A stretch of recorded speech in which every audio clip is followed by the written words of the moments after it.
What's up mga ka-Jam 99? So meron tayo ditong vodka, lime juice, and watermelon. Yan guys, biniyak natin yung watermelon. Ito yung ating vodka mga ka-Jam 99. Yan, vodka natin. Then meron din tayo ditong lime juice. Yan yung lime juice natin. Lab mix, lime juice.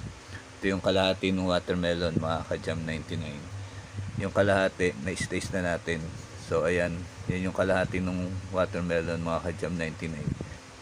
Inalis na rin natin yung mga buto kasi lalagyan natin siya dun sa blender.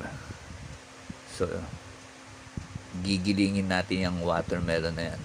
Gagawin nating watermelon juice. Ayan, lagyan natin dyan sa maliit na pitsil nito. So salin natin dyan, punuin natin tong ating pitsil. So yan mga ka-Jam 99, may buto pa, alisin natin ang buto para hindi siya masama doon sa ating paggiling dyan sa ating watermelon juice. So punuin lang natin yan, yung pitsil na yan.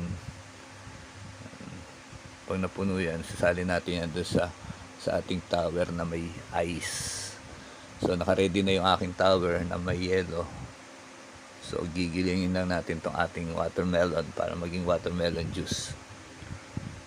Yan. So puno na siya mga ka-Jam 99. Meron pa na tayo natirang kaunti. Dito ko na siya nilagay sa maliit.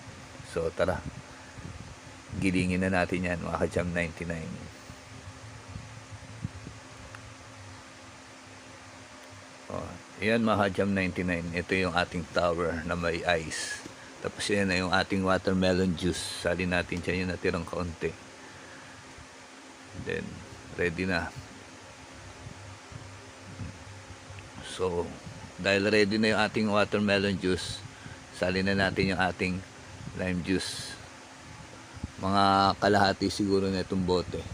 Kalahating lime juice. So, ilagay ko ang mga ka-Jam 99.